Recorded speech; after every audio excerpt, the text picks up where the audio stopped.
kwa wanadamu. Wanadamu watatafuta namna gani, hakuna neema tena ya kupata hiyo neema. Mwanangu nisikilize, kama ni wakati wa kuomba, ndio huu tulionao. Kama ni wakati wa kusoma neno, ndio huu tulionao. Kama ni wakati wa kumwabudu Bwana, ndio huu tulionao. Hebu mtu yote asikudanganye, mtu yote asikurudishe nyuma. Amua kwenda mbele za Bwana, amua kutafuta uso wa Mungu, amua kuacha kuabudu pasipokuwa na roho na kweli.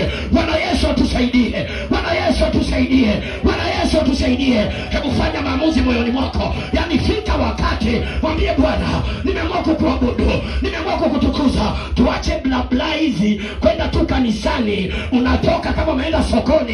Hebu Bwana tusaidie, yani unapokuja kuabudu, Bwana achilie hiyo neema, Bwana achilie hiyo nguvu, yani utoke kwenye ibada umetolewa hatua moja kwenda nyingine. Ndizo ibada Mungu anahitaji leo. Ndizo ibada Mungu anataka tujue. Ibada za kusengenyana ndani ya nyumba Mungu zimepitwa na wakati. Ibada za kuchukiana zimepitwa na wakati. Mshirika kwa mshirika mnachukiana, hizo sio ibada.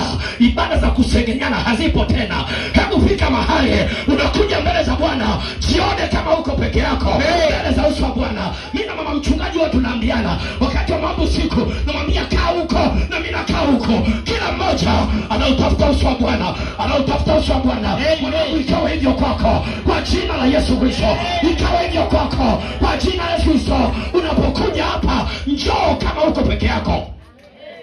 Jiponye nafsi yako. Ndio maana Ibrahimu wakati Lutu anaokolewa Sodoma, malaika walimwambia, jiponye nafsi yako, jiokoe, maana kiberiti kinakuja.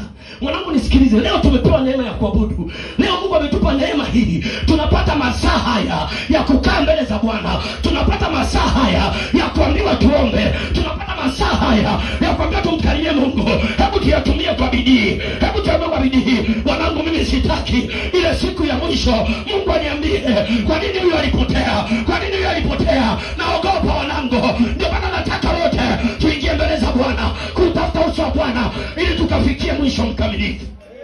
Sitaki kuja kudaiwa roho yako.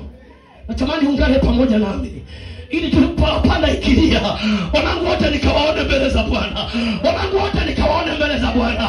Wakati parapanda inalia, nimuone Kimario kule, nimuone katibu kule, nimuone askofu kule, nimuone wamama wote tunaenda hewani. Wanangu, wanangu, wanangu, wanangu, wanangu, nasikia kuumia ninapofika hapa. Bwana atusaidie. Bwana Yesu atusaidie. Damu yako isiyekadaiwa mikononi mwangu. Ndio maana nakuhubiri kwa uchungu huu. Ndio maana nakuhubiri kwa haya, kwa sababu yaliyoko mbele ya safari. Mwanangu, jiokoe leo. Mwanangu, jiponye leo. Ninapokuambia njoo ibadani, sio na kusema, sio na kushurutisha, sio na kusimanga. Najua kitakachotokea mbele. Bwana tusaidie. Kanisa tusimame juu. Bwana tusaidie. Tuingie